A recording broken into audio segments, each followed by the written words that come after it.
হুজরাটা বানালেন, হুজরাটা মাটি দিয়ে বানাইয়া, হুজরাটা মাটি দিয়ে বানাইয়া, ও বন্ধু এটার মধ্যে তিনি সব সময় আমলে নিয়োজিত থাকে। আমরা তো টাইম টু টাইম করি, ঠিক কিনা?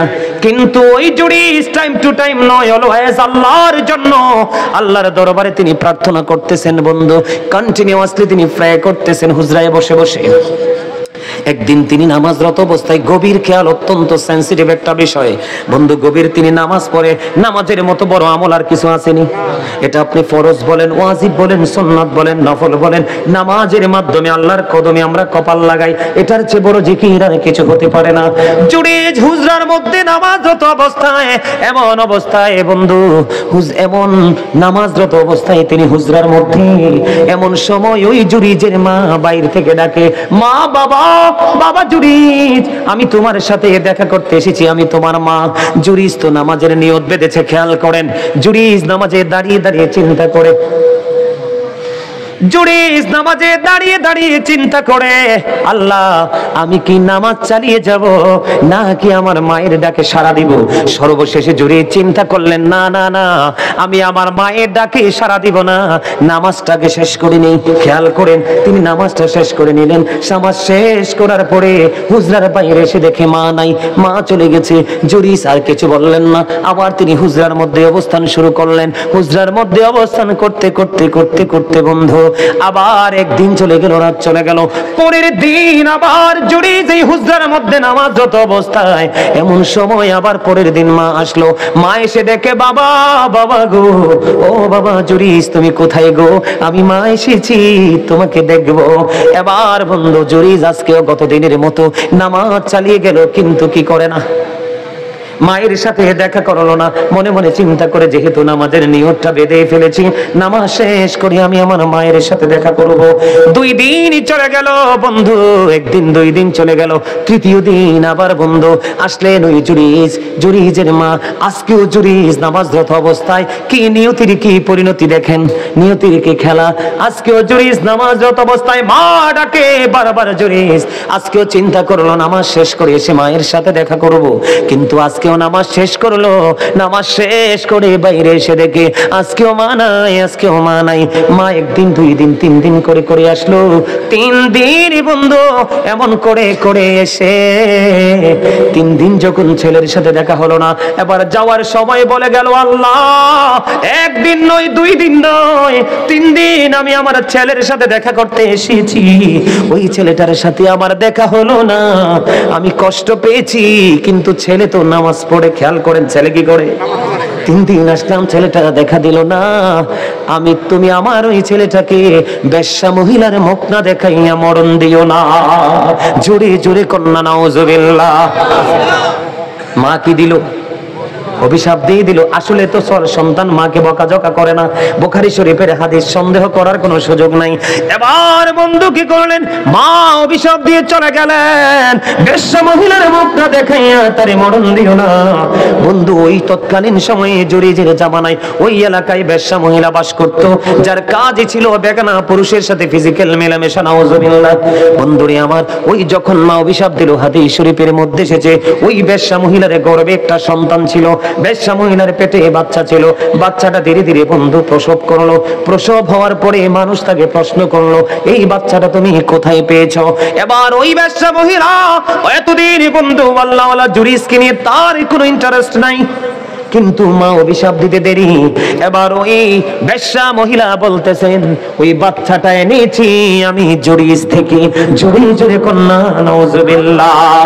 আসলে তো সরল মনা জুরিজ কিছুই জানে না। অভিশাপ কোনটা কাজে লাগছে? মায়ের অভিশাপ, ঠিক কিনা বলেন বন্ধুরি আমার। এবার দেখবেন চোর যদি চুরি করে কেউ কিছু বলে না, কিন্তু মসজিদের ইমাম সাহেব যদি পান থেকে চুন ঘষে, দেখবেন তার পিঠের চামড়া থাকে না, চাকরি থাকে না, ঠিক কিনা বলেন? এটা বাস্তব কথা না বন্ধুরি আমার। এবার তৎকালীন সময়ে যখন মানুষ শুনলো জুরিজ ওই বেশ্যা মহিলার সাথে অবৈধ কাজ করেছে, ওই বেশ্যা মহিলার পেটে সন্তান এসেছে, এবার কিছু উগ্রবাদী প্রত্যেকটা মহল্লায় আছে না নাই? যেটা করা দরকার নাই সেটাও করে, যেটা করার দরকার আছে সেটা করে না। আছে না নাই?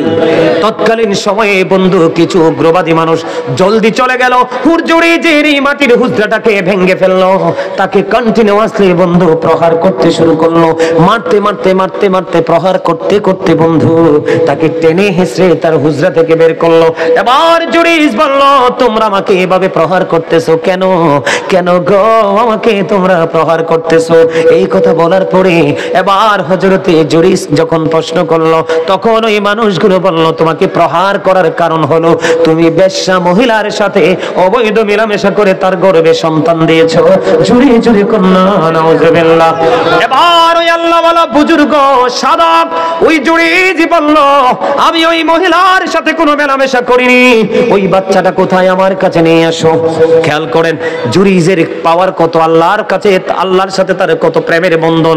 ওই জুরিজ কনফিডেন্সলি বলল, তোমরা একটা কাজ করো, আমাকে একটা ঘটি পানি দাও, আমি একটু নামাজ পড়বো। একটা ঘটি পানি দিয়ে ওযু বানাইয়া তিনি নামাজে দাঁড়ালেন। নামাজে দাঁড়ানোর পরে নামাজ শেষ করলেন। নামাজ শেষ করার পরে এবার দেখেন কত মজার খবর, নামাজ শেষ করার পরে এবার তিনি ডাকলেন, কোথায় ওই বেশ্যা মহিলার বাচ্চা, আমার কাছে নিয়ে এসো। এবার ওই বাচ্চাটাকে নিয়ে আসলো। আমি যে ওয়াজ করতেছি ভালো লাগছে বলেই কিন্তু সবাই আসছেন, ভালো না লাগলে কি বসতেন? সবাই চলে যেতেন।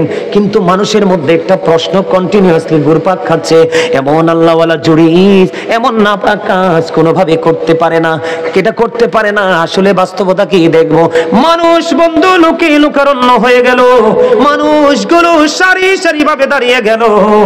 ওই ছোট্ট বাচ্চাটাকে জুরিজের সামনে বন্ধু আনা হলো, দৃশ্য দেখার জন্য মানুষগুলো পাগল পারা হয়ে গেল। ওই ছোট্ট বাচ্চাটার পেটটার উপর জুরিজের ওই বরকতময় হাত রেখে ওই বাচ্চাটাকে ডাক দিয়ে বললেন, মাত্র এই কয়েকদিন হয়েছে বন্ধু বাচ্চাটা হয়েছে, একেবারেই ছোট্ট শিশু, কথা বলা তো একেবারে ইম্পসিবল, ঠিক কিনা বলে? এখন বাচ্চাটার পেটটার উপর হাত রাখতে দেরি, পেটটার উপর বন্ধু হাতটা রাখতে দেরি রে। ও বন্ধু বাচ্চাটাকে হাতটা রেখে বলল, বাবু বলো না তোমার বাবা কে? ওই ছোট্ট বাচ্চা একটা ডাক দিয়ে বলল, ওই রাখাল আমার বাবা। আওয়াজ তোরে বলেন না সুবহানাল্লাহ। তাইলে জুরিজের পাওয়ার আছে না নাই? কথা বলেন, পাওয়ার আছে না নাই? জুরিজের পাওয়ার আছে না? এত পাওয়ার থাকার পরেও কিন্তু মা অভিশাপ দিতে দেরি নেই। আপনাদেরকে বুঝাইতে চেয়েছি, বাবা মাকে ওহ শব্দ যেন করতে না পারে, এতটুকু আঘাত দেওয়া যাবে না। আমি কিন্তু এই ওনাকে একটু পর পর তাকাচ্ছি, এই যে আমাদের আজকের চিফ গেস্ট হিসাবে আপনি একজন, আপনাদের বাড়ি কোথায়? হ্যাঁ হ্যাঁ, আপনারা আমার চিনা চিনা লাগতেছে, খুব কাছের মানুষ মনে হচ্ছে। হ্যাঁ আচ্ছা আচ্ছা, আপনার বাড়িটা কোথায়? এই ইলাসপুরের পাশের গ্রামে আমার। আপনি ইয়ানা কি জানি বলে? হ্যাঁ, আমার বাড়ি হচ্ছে ভৈরবপুর, পাহাড়পুর ভৈরবপুর। আমি তো এই জন্য আপনারা খেয়াল করছেন যে আমি ওয়াজ করতেছি আর ওদিকে তাকাচ্ছি। আপনি যদি এত আগে চলে যাইতেন তাহলে কিন্তু আমি আপনাকে আইডেন্টিফাই করতে পারতাম না। আলহামদুলিল্লাহ, আরো যারা বলেন আলহামদুলিল্লাহ। না মা বাবার লাই খাওয়ান যাবো না, এই ওয়াজ না একটু ক্লিয়ার করবেন। একটু আগে করছি তো, আচ্ছা আরেকটু করবো। পরে পরে পরে পরে সময় দিব আপনাকে, সময় দিব আপনাকে, সময় দিব। ঘটনা হচ্ছে আমরা 50% লোকে বলতে সেই ভক্ত বুঝছেন না, আমরা বগদাদি সাহেবের সেই ভক্ত। আপনি ওই ব্যাপারে আমি শুধু বগদাদি সাহেব না, বগদাদি সাহেবের লেখা যে কিতাব আমার কলিজা একবার সেটিং করা আছে এগুলো। গতকালকের প্রোগ্রামে ভাই একটু কিছু ভাই ইসুবি ব্যাংকের ডিএমডি সুন্দর করে ক্লিয়ার করে দিলেন। আর আপনার বাবা সত্যি সত্যি ভালো লাগছে, কারণ আমি নিজেই মা বাবার একটা অনুরাগী এই গ্রামের মধ্যে আছি। আলহামদুলিল্লাহ, অবশ্যই অবশ্যই অবশ্যই, আলহামদুলিল্লাহ আলহামদুলিল্লাহ। দোতলাতে মার জন্য, ঠিক নিচতলাতে বাবার জন্য, দোতলাতে মহিলার জন্য, একদম পুরো একটাই মসজিদ আছে। ঠিক আছে, ওকে ওকে।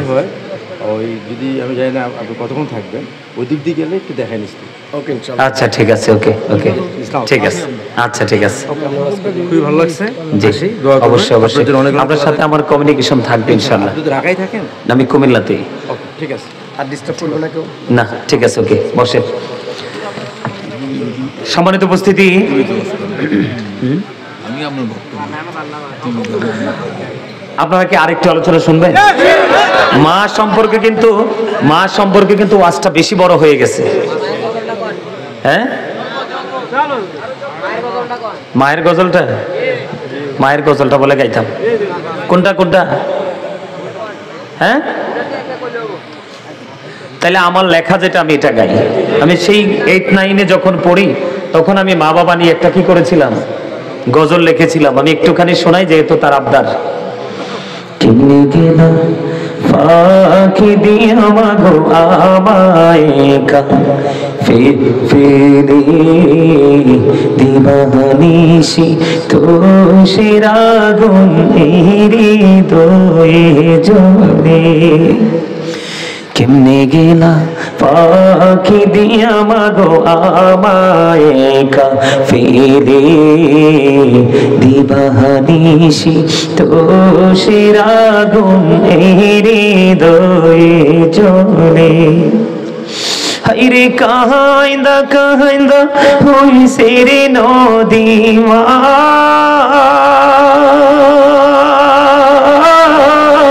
হাইরে কাহাইন্দা হইছে রে নদী আমার নয়ন জলে। দিবানিশি তোষের আগুন হৃদয়ে জ্বলে। আদর করে নেনে গো কেউ আমায় কুলে তুলে, কিছুদিন দর করিয়া যায় যে আবার ভুলে। আদর করে নেনে গো কেউ আমায় কুলে তুলে, কিছুদিন দর করিয়া যায় যে আবার ভুলে। আমায় কে দিবে আর সান্ত্বনা গো মা,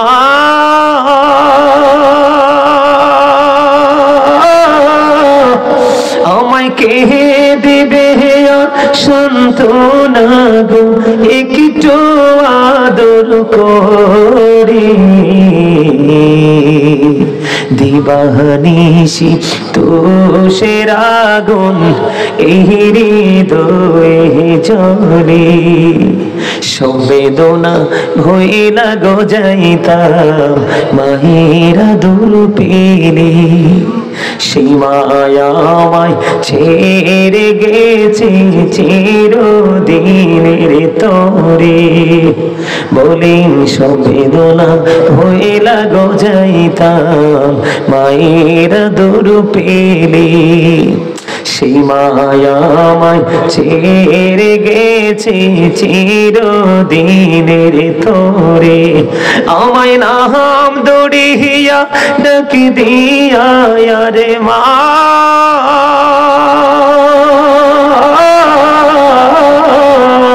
আমায় নাম দড়িয়া ডাকি দিয়া কে নিবে রে ঘোরে।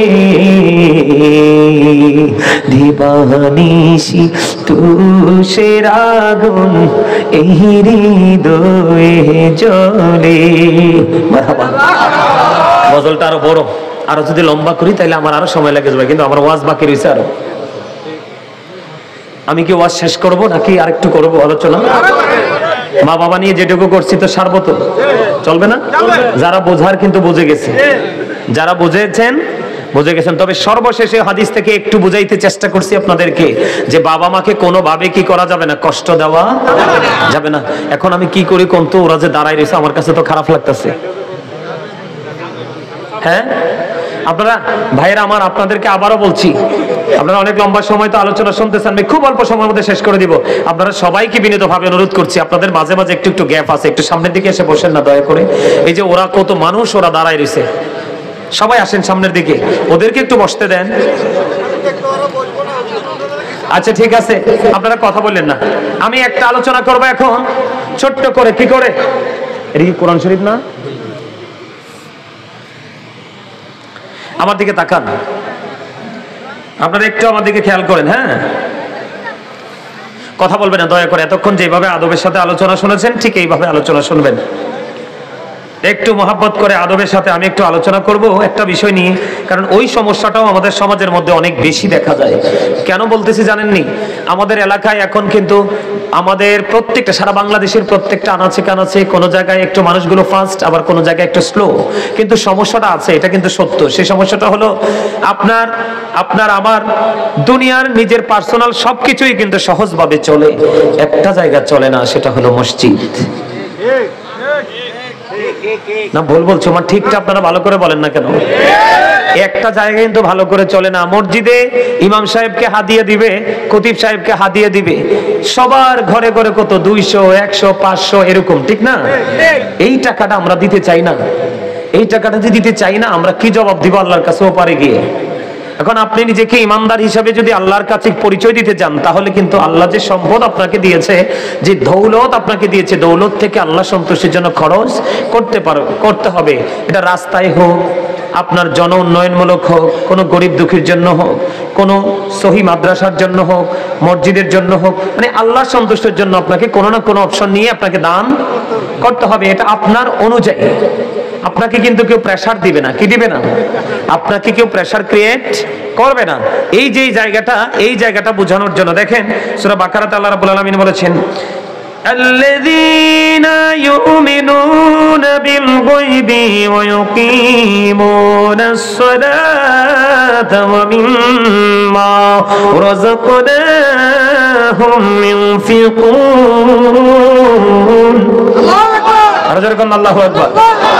আল্লাহ রাব্বুল আলামিন বলতেছেন, বন্ধু সাবধানী ওরাই। কারা সাবধানী? যারা অদৃশ্য বিশ্বাস করে, সালাত কায়েম করে, ও মিম্মা রাযাকনাহুম ইউনফিকুন। আল্লাহ রাব্বুল আলামিন যে সম্পদ দিয়েছে, দৌলত দিয়েছে, মাল দিয়েছে, তা থেকে যারা দান করে, তার মানে আপনি ইমানদার পরিপূর্ণ তখনই হবেন যখন আপনি আল্লাহর সন্তুষ্টির জন্য যেই কোনো জায়গা আপনার অনুযায়ী আপনি দান করবেন। বলে হুজুর কেমন করে দানটা করব? হাদিস শরীফের মধ্যে এসেছে, আমার দিকে তাকান। ছোট্ট করে বলছি, বেশি লম্বা করব না, কারণ অনেক রাত হয়ে গেছে। বন্ধুরে আমার, আপনার আমার প্রাণের নবী একজন অসুস্থ সাহাবীকে দেখতে গেলেন। খেয়াল করেন, অসুস্থ সাহাবীকে যখন দেখতে গেলেন, ওই সাহাবী নবীজিকে ডাক দিয়ে বললেন, নবী গো, ও প্রাণের নবী, আমি আমার সব সম্পত্তি দান করে দিব। নবীজি ডাক দিয়ে বললেন, না না না, সব দান করা যাবে না। এবার বললেন, ইয়া রাসূলুল্লাহ, তাহলে আমি অর্ধেক দান করে দিব। আমার নবীজি বললেন, না না, অর্ধেক দান করা যাবে না। এবার তিনি বললেন, ইয়া রাসূলুল্লাহ, তাহলে 1/3 আমি দান করব, তার মানে 3 ভাগের 1 অংশ আমি দান করে দিব। নবীজি বললেন, হ্যাঁ, এটা তুমি করতে পারো।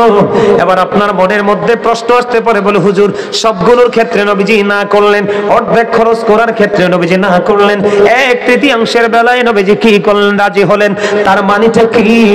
তার মানে হলো, আপনি সব যদি দান করে চলে যান, আপনার পরবর্তী জেনারেশন ভিক্ষুক হয়ে যাবে, মিসকিন হয়ে যাবে, অন্যথায় ফকির হয়ে যাবে। আপনি চলে যাওয়ার পরে যেন আপনার সন্তান যেন কারো কাছে হাত পাততে না হয়ে, ভিক্ষা করতে না হয়, এই জন্য আপনি আপনার সন্তানের জন্য রেখে যান, এবং আপনার সম্পদ হিসাবে আপনি দান করে যান। অধিক তাকান, আব্দুল্লাহ ইবনে মাসউদ রাদিয়াল্লাহু তাআলা আনহু থেকে হাদিস কানা বর্ণিত, আপনার আমার প্রাণের নবী, দু জাহানের বাদশা নবী সাহাবায়ে কেরামদেরকে প্রশ্ন করলেন, তোমাদের মধ্যে এমন কি কেউ আছো যে নিজের সম্পদের চাইতে অন্যের সম্পদ, ওয়ারিসের সম্পদ পছন্দ করো? এখন সাহাবায়ে কেরাম বললেন, ইয়া রাসূলুল্লাহ, ইয়া হাবিবাল্লাহ, নবী গো, না না না, আমাদের মধ্যে এমন কেউ নাই যে নিজের সম্পদের চাইতে ওয়ারিসের সম্পদ বেশি পছন্দ করে। এবার আপনার আমার প্রাণের নবী আবার পুনরায় বললেন, নিজের সম্পদ কোনটা, ওয়ারিসের সম্পদ কোনটা তোমরা বুঝি না, আমি আপনাদেরকে বুঝাই। আপনি ইন্তেকালের পরে, আপনি মরার পরে পৃথিবীতে যা রেখে যাবেন, এই সবগুলো হলো আপনার ওয়ারিসের সম্পদ। আর মৃত্যুবরণ করার আগে আল্লাহর সন্তুষ্টির জন্য যেই খাতে দান করে যাবেন, এগুলো সব হলো আপনার সম্পদ। জোরে বলেন না সুবহানাল্লাহ। মজার জিনিস না? কি? আপনি ওয়ারিসের জন্য রেখে যান, আপনি আপনার জন্য পাঠান। কথা বুঝতে পারছেন? আজকে মাহফিলে যারা আজকে মাহফিল করছে তারা মূলত পৃথিবীতে যে সম্পদ থাকবে এটি তার আপন স্বজনরা ভোগ করবে। এরা চাইলে দান করতেও পারে, নাও করতে পারে। আর এখনকার যুগে তো যেই আপনার নমুনা বের হয়েছে, আপনি মনে রাখবেন আপনার পরবর্তী প্রজন্ম আপনার কবরের কাছে যাবে না, কারণ কাঠমোল্লার সংখ্যা বেশি বেড়ে গেছে। কথা কয় না কেন? ভুল বলেছি? অনেক কোরআন হাদিস থেকে আপনার কি দলিল থাকার পরেও সাধারণ মানুষকে বেদাত বলে বলে বলে বলে আমল থেকে দূরে সরায়। ঠিক করে বলেন? এর মধ্যে একটা হলো বাবা মার কবরে জিয়ারত করতে দেয় না, কয় বেদাত। নবীজি কি জিয়ারত করে নাই? কথা বলেন না, জিয়ারত করে নাই? মা আয়েশা যখন দেখলেন মধ্যরজনীর নবীজি বিছানায় নাই, এবার খুঁজতেছেন, খুঁজতে খুঁজতে যাইয়া দেখলেন জান্নাতুল বাকিতে নবীজি জিয়ারত করতেছে। আর জোরে কর না সুবহানাল্লাহ। এই জন্য যেই কোনো দাড়িওয়ালা টুপিওয়ালা পাগড়িওয়ালা দেখলেই কিন্তু পাগল হয়েন না, হক্কানি আলেম বেছে বেছে নিয়েন, কারণ ৭৩ দলের মধ্যে ৭২টা যাবে কোথায়? জাহান্নামে। আর একটা দল মাত্র যাবে জান্নাতে, আর এই দলের নাম হলো আহলে সুন্নাহ ওয়াল জামাত ইজ দ্য বেস্ট পার্টি। জোরে কর না সুবহানাল্লাহ। এই দলকে নবীজি জান্নাতের সংবাদ দিয়ে গেছেন। তবে হ্যাঁ, এখানে একটা কথা আছে যে আপনি সুন্নি জামাতের হইলেই জান্নাতে চলে যাবেন না। অনেক সুন্নি জামাতের লোক আছে নামাজ পড়ে না, আছে না নাই? অনেকে আছে সুদ খায়, অনেকে আছে রাতের আধারে মানুষের চুরি করে। এই সুন্নিয়ত দিয়ে আবার রাসূল পাওয়া যাবে না। আর রাসূল যদি না পান, আল্লাহর তো আপনি কোথায় আছে জানবেনই না। ঠিক কিনা বলে? বুঝা নিতে হইব। ঈমান আমল দুটোকে রাখতে হবে, তার সাথে সমন্বয় করে রাখতে হবে তাকওয়া। বুঝতে পারছেন? আমার নবীজি বলে দিয়েছেন বন্ধু, তাহলে আপনি নিজের জন্য পাঠাবেন ও সন্তানের জন্য আপনের জন্য রেখে যাবেন। শিক্ষাকার এখন আমরা দেখেন কত ভুল পথে আছি। নবীজি বলে দিয়েছেন পৃথিবীতে তোমরা দুই শ্রেণীর মানুষের সাথে তোমরা কম্পিটিশন করো। কয় শ্রেণীর মানুষ? দুই শ্রেণীর মানুষ। একটা হলো সুশিক্ষায় শিক্ষিত, যে তার শিক্ষার আলো দিয়ে সমাজ থেকে জাতির কাছ থেকে অন্ধকার দূর করে দেয়। আছে না এমন মানুষ? কথা বলেন, আছে না? সুশিক্ষা শিক্ষিত হয়ে মানুষকে সুশিক্ষার আলো ছড়িয়ে দেয়, মানুষ আলোর দিকে ধাবিত হয়, অন্ধকারকে মানুষ বয়কট করে। আছে না? নবীজি বলেছেন ওই সমস্ত মানুষের সাথে তোমরা কম্পিটিশন করো। বলো হুজুর, ২ নাম্বারটা কি গো? ২ নাম্বারটা হলো বন্ধু, আপনার সমাজে এলাকায় অনেক ধনী মানুষ আছে না, হালাল উপার্জন করে। কি করে? সুদ ঘুষ খাইয়া ধনী হইলে কিন্তু আবার হইতো না। কি? সুদ ঘুষ খাইয়া ধনী হইলে আবার হবে না, কারণ লা তুকবালু সালাতুন বিগাইরি তুহুর ওয়ালা সাদাকাতুন মিন কুরুল। পবিত্রতা ছাড়া ইবাদত কবুল হবে না, হালাল টাকা ছাড়া দানও কবুল হবে না। কথা বুঝতে পারছেন? তাহলে হালাল পথে উপার্জন করা এটাও কিন্তু বড় একটা ত্যাগের বিষয়। ঠিক কিনা বলেন? তাকওয়ার বিষয়। হালাল পথে উপার্জন করে তার এই ধন সম্পদ কি করে আল্লাহর সন্তুষ্টির জন্য বিভিন্ন খাতে খরচ করে ব্যয় করে তোমরা তার সাথে কম্পিটিশন করো। এখন আমরা সুশিক্ষায় শিক্ষিত হতে চাই না, যারা দানবীর তাদের সাথে আমরা কম্পিটিশন করতে চাই না। আমাদের কম্পিটিশন হলো একজনের ছেলে চলে গেছে ইটালি, আমারটা যাবে লন্ডন। আরেকজনেরটা চলে গেছে লন্ডন যুক্তরাজ্যে, আমারটা যাবে আমেরিকা যুক্তরাষ্ট্রে। কথা কয় না কেন? আমাদের কম্পিটিশন হইল এমন, একজন যদি বিট পাকা করে 3 সেট বিল্ডিং করে আরেকজনে কয় আমার চারপাশে পাকা ওয়াল করে আমি বিল্ডিং করব।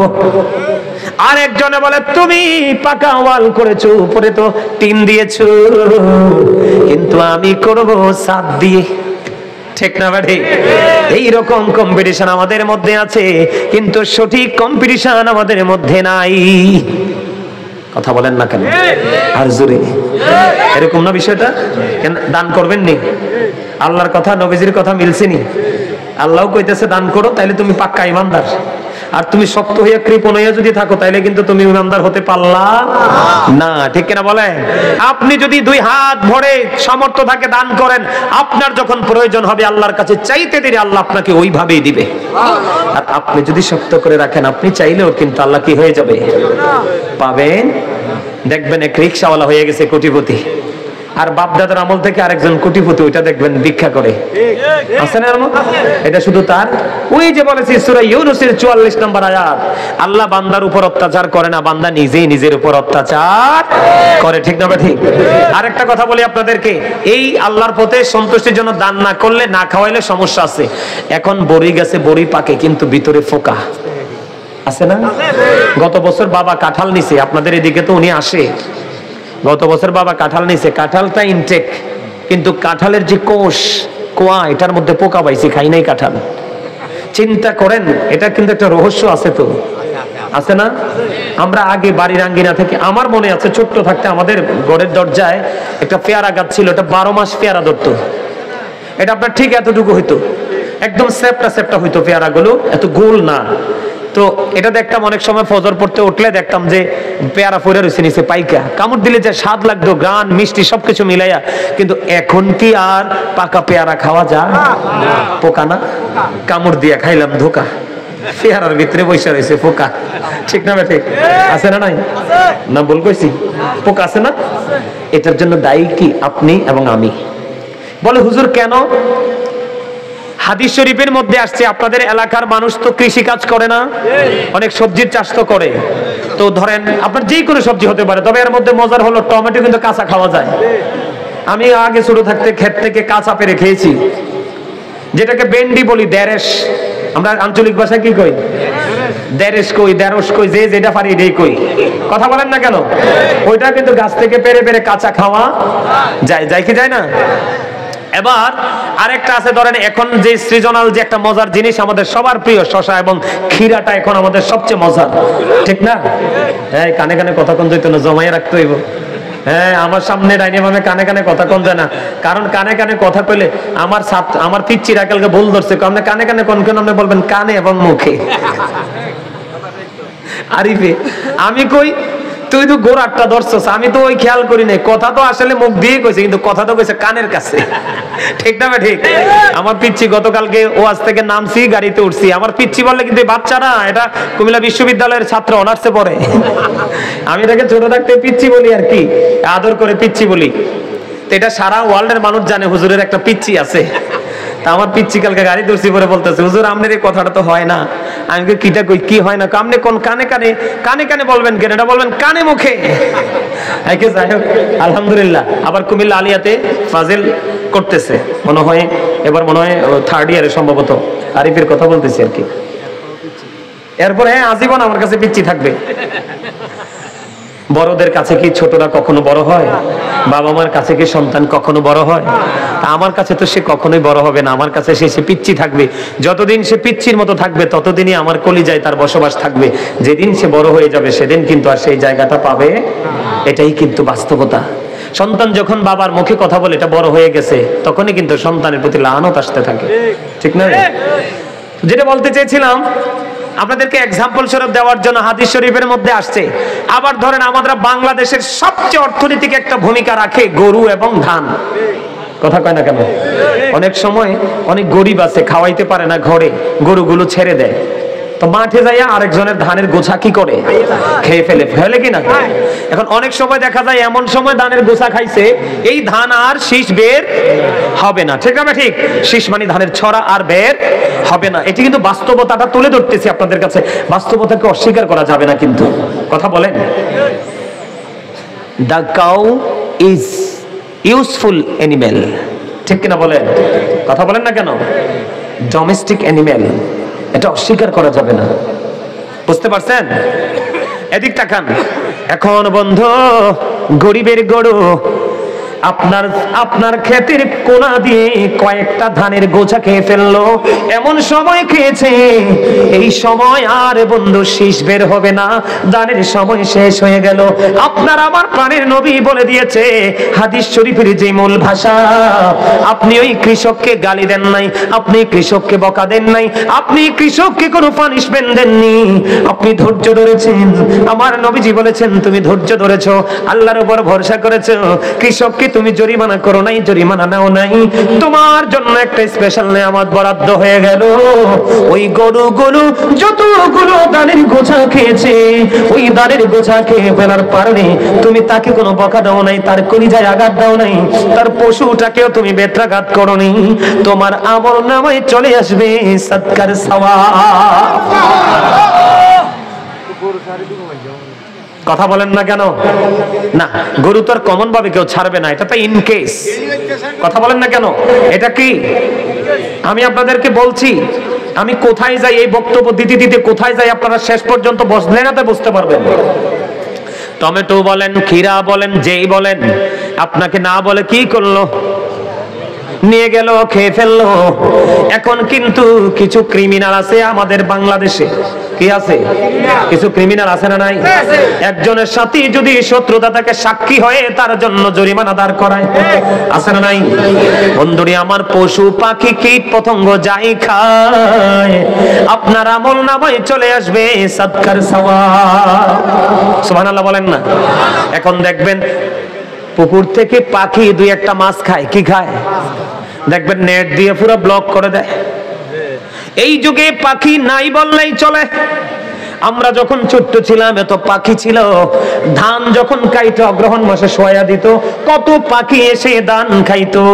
তারপরেও জমির মালিক ওই পাখির প্রতি, পশু পাখির প্রতি এত কঠোর ছিল না। এই যুগে আইসা বন্ধু এত পশু পাখি নাই, ফসলে তো নষ্ট করে না, কিন্তু জমির মালিক গুরু অত্যন্ত কঠোরতা অবলম্বন করে। করে কি করে না? আপনার আশেপাশে গাছে আপনার আম ধরছে, এখানে গরিবের হক আছে, আপনি কিন্তু তাকে করোনা করে দিবেন না। মাঠে আপনার ধান হয়েছে ভালো, ওই ফসলের ওসর আপনাকে আদায় করতে হবে। কি করতে হবে? গরিবকেও দিতে হবে। আপনি পেয়ারা গাছে বেড়া দিয়ে দিলেন, সব গাছে বেড়া দিয়ে দিলেন, বলে হুজুর বেড়া যদি না দেয় এখনকার মানুষ তো অসভ্য, সব খাইয়া ফেলায়। সেই ক্ষেত্রে আপনি শক্ত অবস্থানে যাবেন, কিন্তু বেড়া দিয়ে ফলটা যখন পেকে যাবে আপনি মানুষকে দিবেন। কি করবেন? দেবেন কিনা? এই না দেওয়ার কারণে, দান না করার কারণে বন্ধু আপনার সম্পত্তি কি হয়ে যাচ্ছে? কমে যাচ্ছে। যাকাত না দেওয়ার কারণে মিল ফ্যাক্টরি ইন্ডাস্ট্রিজ পড়ে ছাই হয়ে যাচ্ছে। মাছের চাষ করে আপনি ফিশারি থেকে কোটি কোটি টাকা আয় করছেন, কিন্তু সেটার সঠিক দান আপনি না করার কারণে করতে করতে হঠাৎ করে দেখবেন অটো গজব এসে পড়ে যাবে। যেমনি বন্ধু আমেরিকা লস অ্যাঞ্জেলেস পুরো শেষ হয়ে গেছে। কথা কন না কেন? আরো জোরে। ক্যালিফোর্নিয়া ধ্বংস হয়েছে কিনা? হচ্ছে কিনা? এটা দাদা, এটার জন্য তারা দায়ী। বলে হুজুর এখানে কেন গেলেন? আমার দিকে তাকান। আপনি কাউকে দিবেন, পাখি খাইছে আলহামদুলিল্লাহ বলবেন। মানুষকে দিবেন কার জন্য? আল্লাহর সন্তুষ্টির জন্য। বুখারী শরীফের মধ্যে বন্ধু একটা হাদিস আসছে, আমার দিকে তাকান। একজন পথচারী, খেয়াল করেন, একজন পথচারী একটা পাহাড়ের উপর দিয়ে হেঁটে হেঁটে যায়। কি করে? কথা কয় না।